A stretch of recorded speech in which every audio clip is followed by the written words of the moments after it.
तो चलिए आइए अब हम लोग हिंदी का एक और चैप्टर पढ़ते हैं जिसका नाम है इसे जगाओ। सपना वह नहीं होता जो नींद में आए, बल्कि वह होता है जिसे पूरा किए बिना नींद ना आए। अब आप ही तय कीजिए कि सपना पूरा करने के लिए आप नींद में पड़े रहना पसंद करेंगे या जाग कर सजग होकर सतर्क होकर सपने को पूरा करेंगे। यह भी सोचिए कि क्या बिना जगे कोई काम पूरा हो सकेगा? यदि नहीं तो फिर आलस्य क्यों, नींद क्यों, तंद्रा क्यों? अब सोचिए कि क्यों ना जागे और सजग होकर इस कविता का आनंद लें। क्या हम उन पक्षियों से कुछ सीखेंगे नहीं जो भोर में हमारे द्वार हमें जगाने आए हैं? तो आइए सबसे पहले देखते हैं कि यह पाठ पढ़ने का हमारा उद्देश्य क्या है। इस पाठ को पढ़ने के बाद आप पहला, समय पर सजग रहने का महत्व स्पष्ट कर सकेंगे। दूसरा, सोकर पड़े रहने और जागने वाले व्यक्तियों के व्यवहार पर विश्लेषणात्मक चिंतन कर अंतर स्पष्ट कर सकेंगे। तीसरा, किसी विपत्ति से घबरा कर भागने और लक्ष्य को ध्यान में रखकर चलने में अंतर के बारे में उल्लेख कर सकेंगे। चौथा, जीवन में समय नियोजन के महत्व का वर्णन कर सकेंगे। पांचवा, कविता का काव्य सौंदर्य स्पष्ट कर सकेंगे। छठा, कविता की भाषा पर टिप्पणी कर सकेंगे। तो आइए हम लोग सबसे पहले इस कविता को पढ़ते हैं। उससे पहले कुछ शब्दार्थ देखिए। पवन, हवा, वायु, बेखबर, अनजान, वक्त, समय, बेवक्त, असमय, अवसर बीत जाने पर, क्षिप्र, तेज, सजग, जगा हुआ। अब देखिए, सबसे पहले मैं ये कविता आपके लिए एक बार पढ़ूंगा, फिर इसको आपको पूरा समझा दूंगा। तो मूल पाठ, आइए एक बार इस कविता को पढ़ लें। भाई सूरज, जरा इस आदमी को जगाओ। भाई पवन, जरा इस आदमी को हिलाओ। यह आदमी जो सोया पड़ा है, जो सच से बेखबर सपनों में खोया पड़ा है। भाई पंछी, इसके कानों पर चिल्लाओ। भाई सूरज, जरा इस आदमी को जगाओ। वक्त पर जगाओ, नहीं तो जब बेवक्त जागेगा यह, तो जो आगे निकल गए हैं उन्हें पाने घबरा के भागेगा यह।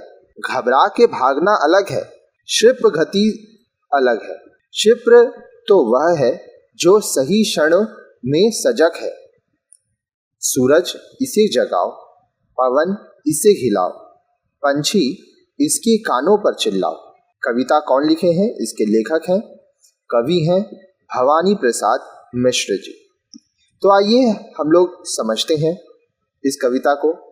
अंश 1। आइए अब हम कविता के अर्थ पर विचार करें।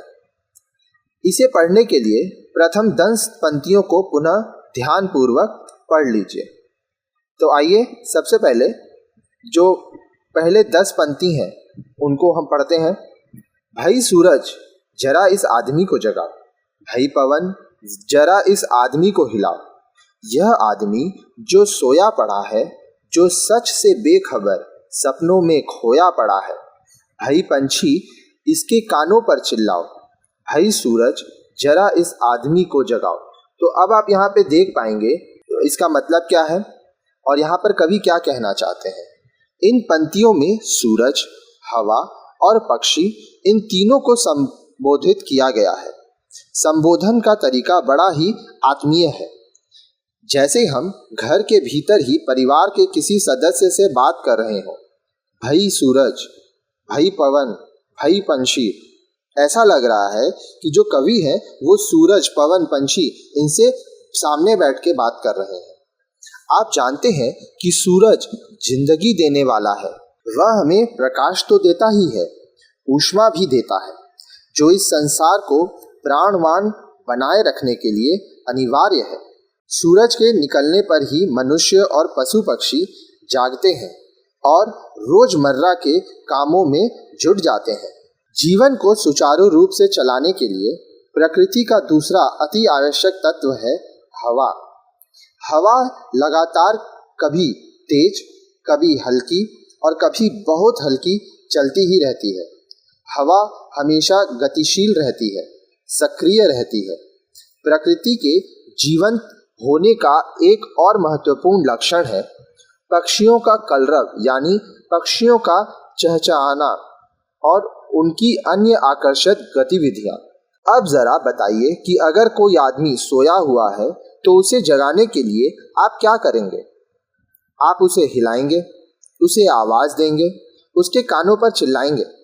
इस कविता में एक सोए हुए आदमी का चित्र है, मगर यह जो सोया हुआ आदमी है वह नींद में सोया हुआ नहीं है, बल्कि जैसे सोने वाला आदमी आसपास के वातावरण से बेखबर रहता है, उसी तरह यह आदमी इस अर्थ में सोया हुआ है कि उसके इर्द गिर्द की दुनिया में क्या कुछ घटित हो रहा है इससे वह अनजान है। यह आदमी वक्त को ठीक से नहीं पहचान रहा। दुनिया और समाज का आज का सच क्या है उसे पता नहीं है। वह इस सबसे बेखबर सपनों में खोया हुआ है। क्या आप सपने देखने और सपनों में खोए रहने में अंतर बता सकते हैं? जी हाँ, सपने देखने और सपनों में खोए रहना ये दो अलग अलग स्थितियां हैं। सपने देखना आदमी की जिंदगी का महत्वपूर्ण अंग है। हम भविष्य के लिए सपने बुनते भी हैं और सपनों को साकार करने के लिए प्रयत्न भी करते हैं, लेकिन सपनों में खोए रहने का अर्थ है केवल कल्पना में डूबे रहना, जीवन में निष्क्रिय होना। जो आदमी सपनों में खोया रहता है वह सपने के सच को पाने के लिए प्रयास करने का समय खो देता है और तंद्रा टूटने पर खुद को वहीं का वहीं खड़ा पाता है।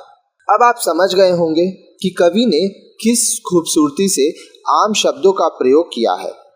ऐसी सावधानी से कि बात तो विशेष है किंतु शब्द आसान।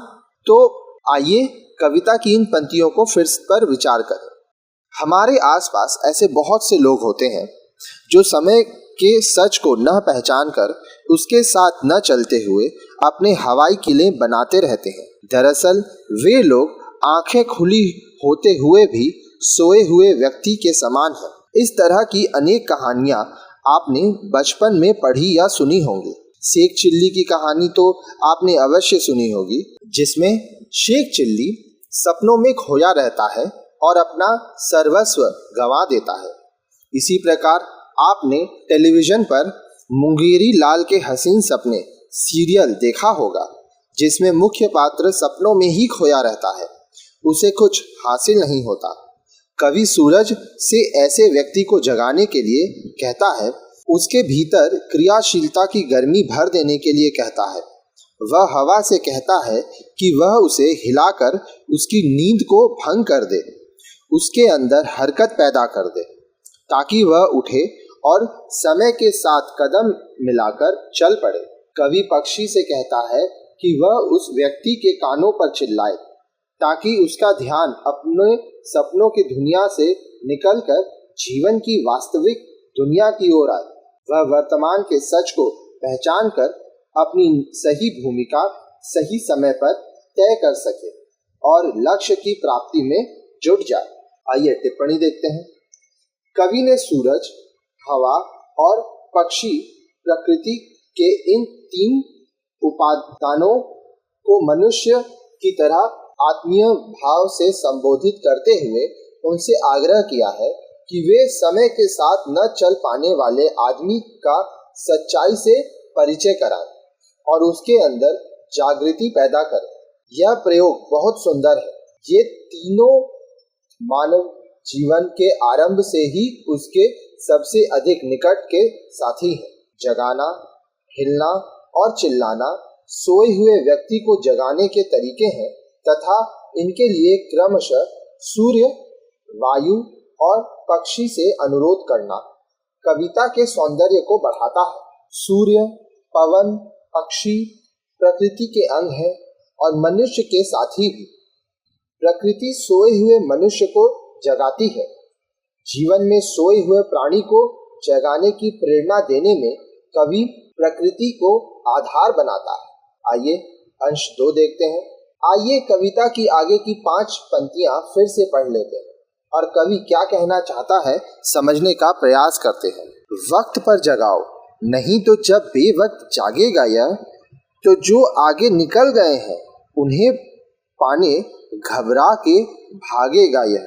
आप यह तो जान ही चुके हैं कि इस कविता में कवि ने सूर्य, पवन और पक्षी का आवाहन किया है कि वे सच से बेखबर सोए और सपनों की दुनिया में खोए हुए आदमी को जगाएं। इसी क्रम में कवि आगे कहता है कि इसे केवल जगाओ भर ही नहीं बल्कि समय पर जगाओ।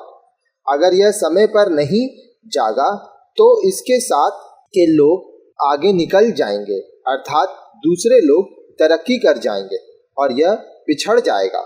समय बीत जाने पर जब इसे पिछड़ने का बोध होगा तो यह उनकी बराबरी करने के लिए घबरा कर भागेगा, यानी हड़बड़ाहट में कुछ करने का प्रयास करेगा और कुछ कर नहीं पाएगा।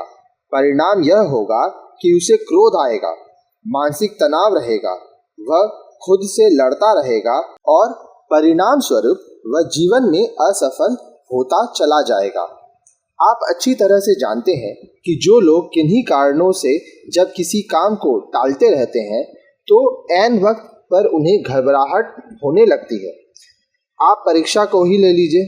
कुछ विद्यार्थी साल भर मन लगाकर पढ़ते रहते हैं, थोड़ी थोड़ी मेहनत करते रहते हैं, उनका पूरा पाठ्यक्रम तैयार हो जाता है। ऐसे विद्यार्थी परीक्षा के दिनों में भी सहज और शांत रहते हैं और उनका परीक्षा फल भी अच्छा रहता है।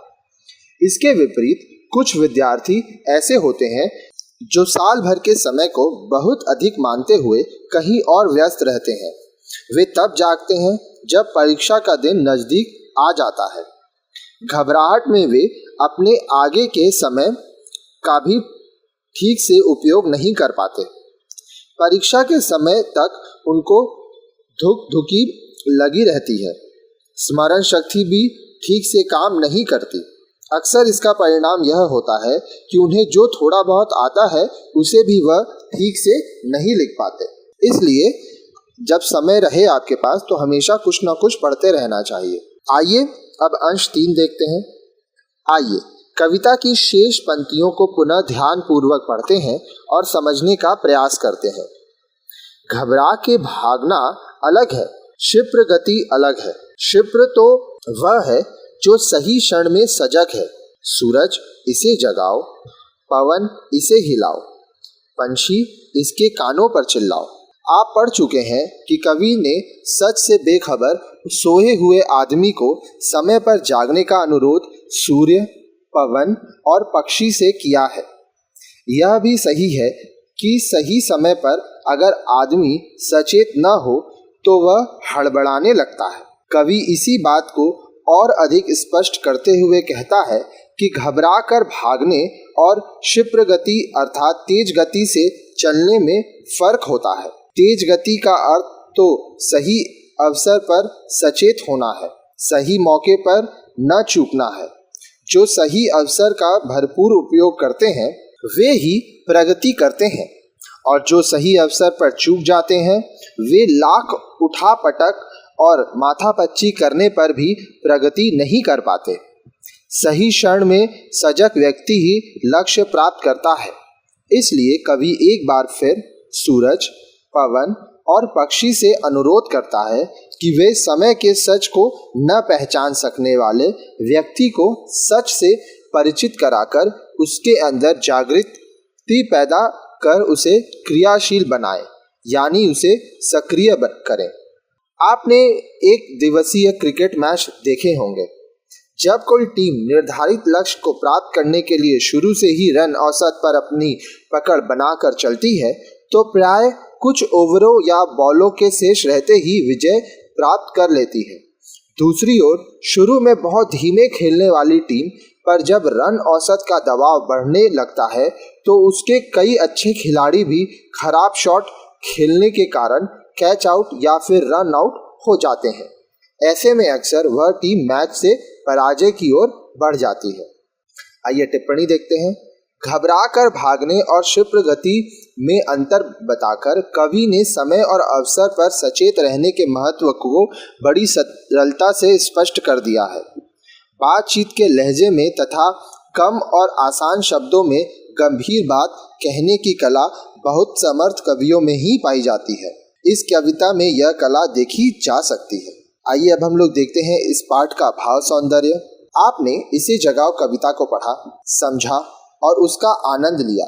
इस कविता में भवानी प्रसाद मिश्र ने प्रकृति के उन उपादानों से व्यक्ति के अंदर जागृति का भाव पैदा करने का आग्रह किया है जो सृष्टि के आरंभ से ही स्वयं क्रियाशील है। सूरज रोज उदित और अस्त होते हैं। वह संसार को जीवन ऊर्जा प्रदान करता है और प्रकाश देता है। जीवन की समस्त हलचल का वह स्रोत है। हवा निरंतर चलती रहती है, वह भी संसार को जीवन प्रदान करती है। यह तो आप जानते ही हैं कि पक्षियों का कलरव प्रातः काल से ही जीवन के गीत सुनाता है। इस तरह से सोए हुए या समय की गति न पहचानने वाले आदमी को जगाने और क्रियाशील होने का संदेश देने के लिए ये उचित माध्यम है। कवि ने यहाँ अपनी कल्पना और जीवन जगत के गहरे अनुभव का प्रयोग किया है। जरा सोचिए, मात्र इतना कह देने भर में वह सौंदर्य कहाँ है कि सोते मत रहो, जागो, या सपनों की दुनिया से निकलो और कर्म में लगो। क्या इस कविता को पढ़कर आपने भी ऐसा ही महसूस किया है? कविता ने प्रगति का अर्थ भी बहुत सुंदर ढंग से व्यक्त किया है। प्रगति हड़बड़ाहट में भागने से नहीं होती, बल्कि विचार पूर्वक स्थितियों को समझकर उनका आकलन करते हुए सही दिशा में प्रयास करने से होती है।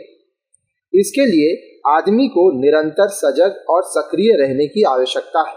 भवानी प्रसाद मिश्र ने इसी तरह आम जनजीवन की रोजमर्रा की जिंदगी की अनेक साधारण सी लगने वाली बातों को अपनी कविता का विषय बनाया है। वे सहज मानवीय संवेदनाओं के कवि हैं। आइए अब देखते हैं भाषा सौंदर्य। इसे जगाओ कविता को पढ़ते हुए आपने अनुभव किया होगा कि इसमें आम बोलचाल की भाषा का प्रयोग किया गया है। अन्य कविताओं से तुलना करने पर हम पाते हैं कि भवानी प्रसाद मिश्र कविता में चमत्कार पैदा करने के लिए अप्रचलित या संस्कृत निष्ठ शब्दों का प्रयोग नहीं करते। प्रचलित शब्दों और मुहावरों के प्रयोग से ही वे बड़ी से बड़ी बात कह देते हैं। उनकी एक कविता में कवि को संबोधित करते हुए कहा गया है, जिस तरह मैं बोलता हूँ उस तरह तू लिख, और उसके बाद भी मुझसे बड़ा तू दिख। जिस तरह आदमी बोलता है उस तरह की भाषा में उच्च कोटि की कविता करना अत्यंत कठिन काम है।